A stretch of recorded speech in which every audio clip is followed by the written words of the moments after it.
robbed. Kirsten Maligham now reports that a few of the members of the scores that were attacked and robbed at the hands of persons implanted in Agricola, with the support of the AFC and APNO Alliance, came forward to share their horrifying experience with the media. Scores of innocent people became victims of the Agricola protest yesterday when several angry protesters began to rob, beat and attempt to maim them as they tried to make their way along the East Bank corridor. Some of those affected by this latest unrest were at Freedom House today, where they spoke of their ordeals. Majid Hussain, Central Executive Member of the PPPC, stated that in his opinion the entire event was orchestrated and that it seemed to be only certain people of a certain ethnicity and association that were being targeted. Protesters were moving from one area to the other area. They were pelting the police with bottles, missiles, and other things, taunting the police. And they were also harassing other persons moving. And during all this, you had groups of people, the protesters, and very interesting and surprising to some people, they were saying things like, this protest is, we get specific instruction from certain people. And then they didn't, try and say, well, leave it at certain people.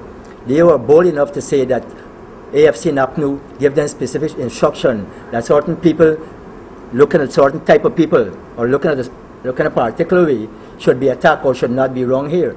Hussain explained that he had taken out his cell phone to contact his wife when a group of men ambushed him. He said that one protester dealt blows to his head and body, while another hit his right hand with a cutlass. I was making a phone call to my family who was trapped on the other side of Georgetown to tell them, well, okay, it's not safe to come.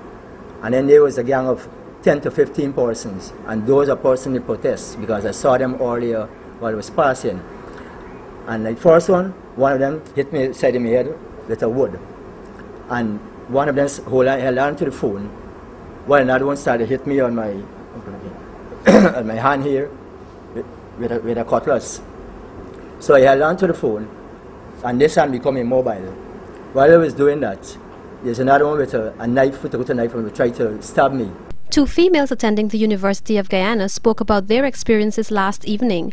Priya Ruplala Nirmela Govinda emphasized that they were both frustrated and scared because they were stranded in the city for several hours. There I'm in classes trying to focus, and I'm getting messages. My mom is saying she's stranded on the road, and there's a lot of catastrophe at Agricola.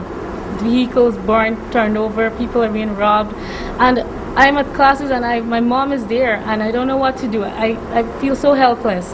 And I'm trying to call as much persons as I can in class, trying to get my mom help, to get her off the road, and I can't. So eventually the lecturer was enlightened about what was happening, and he dismissed all persons who live on East Bank to go home. And as soon as that happened, I rushed out, but there's no way I could have get home as well. I was also stranded there. Sitting there waiting for about 2 hours to see if the situation would have calmed down, but nothing happened. And eventually another colleague parents came and they collected us, and we were on Mandela Avenue for around 3 hours until we saw persons turning around their vehicles, and they were like, they're coming to hurt you guys, turn around, turn around.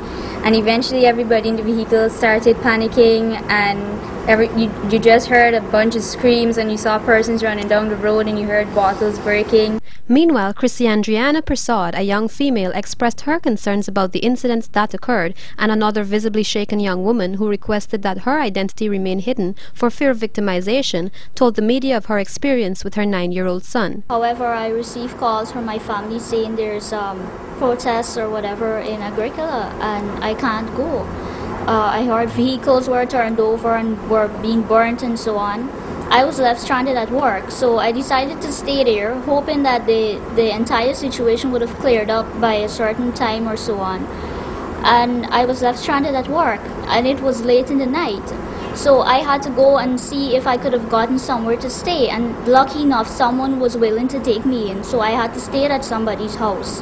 And I left that person's house until in the morning. So we were stuck for over 2 hours in the traffic trying to get home.